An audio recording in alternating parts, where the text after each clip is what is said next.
Coming up on AM Southwest, we have details about attendance recovery. Plus information on human trafficking. All this and more, AM Southwest starts now.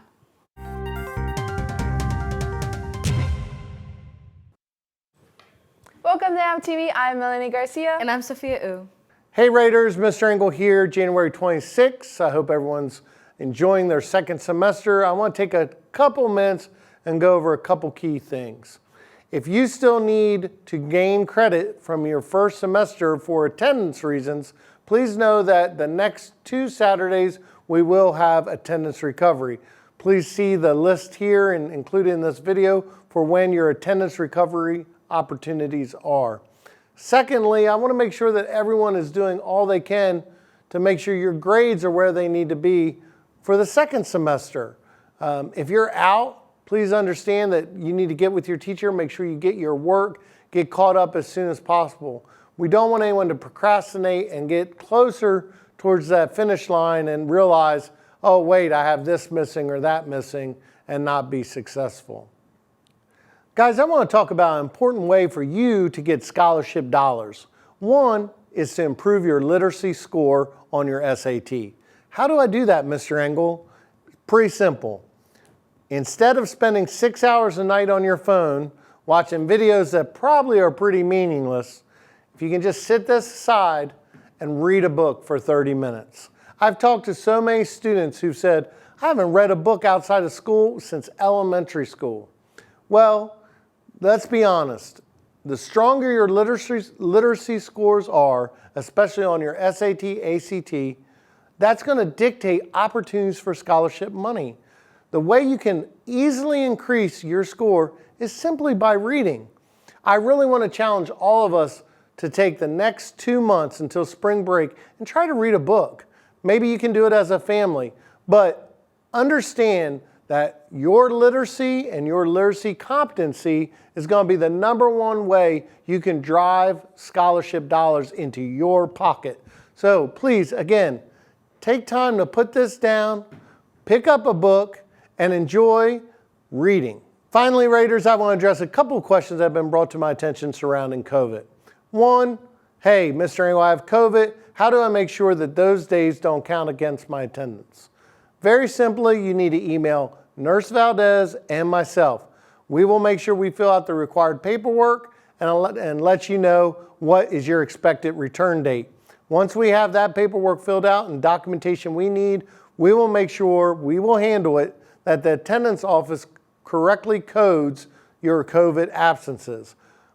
It's imperative that you send both Nurse Valdez and myself an email, and again, our emails are included here.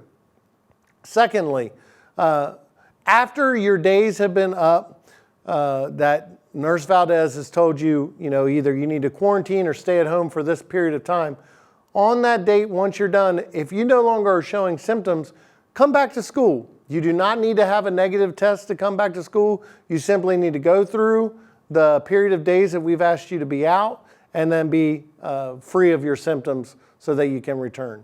Of course, if you're feeling sick and you feel like you may have COVID, we encourage you to go get tested, but we are requiring you sending an email to both Nurse Valdez and myself, again, to help out with correctly coding any of these situations.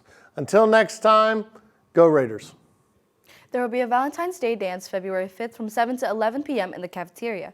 Buy your tickets in room 1507. Tickets will be $10 if you purchase early or $20 at the door. Money raised will help support the senior class prom fund. Remember, everyone is welcome. Yearbooks are still on sale. You can go online and purchase your yearbooks at www.yearbookforever.com. Did you know an estimated 1 out of 6 endangered runaways were likely child sex trafficking victims? These children are highly vulnerable and can experience homelessness when they are reported as missing by the National Center for Missing and Exploited Children.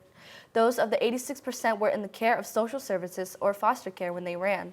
It's not okay for kids to feel unsafe or uncared for in a foster home or while being taken care of by extended family members. Here's more. Hi everyone, my name is Brianna and I'm an outreach specialist here at United Against Human Trafficking.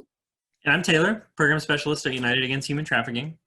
And today we wanted to talk about why youth in the foster care system are more vulnerable to being trafficked for either sex and or labor. So we know that there are approximately 500,000 youth currently residing in the foster care system in the United States. Each of these young people experience complex, varying, and unique traumas, and a lot of those start with that initial separation from their biological families and their homes, which can lead to difficult connections in their foster settings and their foster homes. Another common experience that unfortunately a lot of foster youth face is the potential lack of support from their families of origin and or their new foster care families or foster care settings, whatever that may look like for them. So it can be, lack of emotional support, all the way to the extreme of severe forms of abuse and or neglect. And this can result in the kids, at the very least, not having their basic needs met. For example, facing food insecurity, or not being able to, get the proper hygiene products or whatever it may be.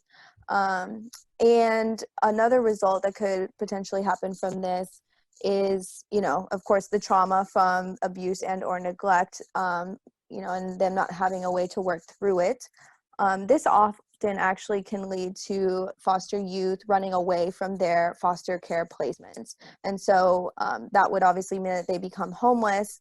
And in all of these situations, whether they stay at home and don't have their needs met or become homeless and don't have their needs met, it can make them more likely to accept help from other people, outside of their immediate environment, who they may not know well, they may not know their intentions, and they may not be safe people who have, a plan to eventually traffic them. A lot of people don't know that when a foster youth turns 18, they age out of the system. They're no longer able or eligible to receive services from their foster care settings or their foster homes. So if they are not prepared to, integrate into society, whether that be, lack of job training, education, if they're experiencing homelessness, mental health or substance abuse dependency issues, those are all vulnerabilities that traffickers actively look to exploit. And we know that foster care youth, while they're in foster care and then post aging out, experience those at a higher rate than their counterparts. So now that we've talked about all of these things, Brianna, what are some of the resources that are available in the community? Thanks for asking, Taylor. Well, actually, United Against Human Trafficking, so we are a nonprofit based in the Houston area, but we serve a lot of the surrounding counties. We are one such resource. So we have a credible tip hotline, and the number for that is 713-874-0290. This hotline is used for either victims themselves to call or other people who may know of or see a potential trafficking case, whether it's sex or labor. It doesn't matter the age of the victim, the gender, we serve everyone. And so if they want to report that case, they can call us and we can connect that victim to the help that they need. There's another resource that I found recently, the Houston Angels, and they're an organization that walks alongside children in their foster care system as well as their caretakers by offering consistent support through intentional giving, relationship building, and mentorship rather. And their phone number is 908-268-1683.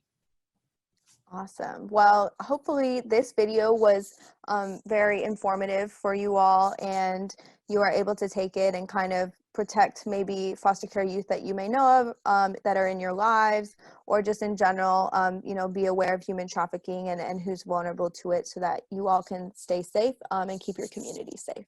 Thanks for watching.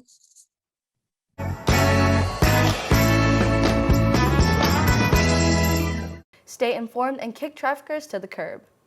Tomorrow, wear any kind of glasses to look below the surface to help support those at risk of trafficking. Hey Freshman Raiders, your freshman success team would like to recognize the following freshmen for their hard work in class and showing leadership in the halls and with their peers. Principal Engel nominated Davion Lee. Mr. Cruz nominated Lalila Maxey. Freshman success coach Mrs. C nominated Queen Tucker. Mr. Demont nominated Belkis Padilla. And Mrs. Sani nominated James Wall. Thank you to these students for making Southwest the place to be. Keep up the good work. Be sure to follow Southwest FWISD on social media And subscribe to AMP Southwest on YouTube. Thanks for watching.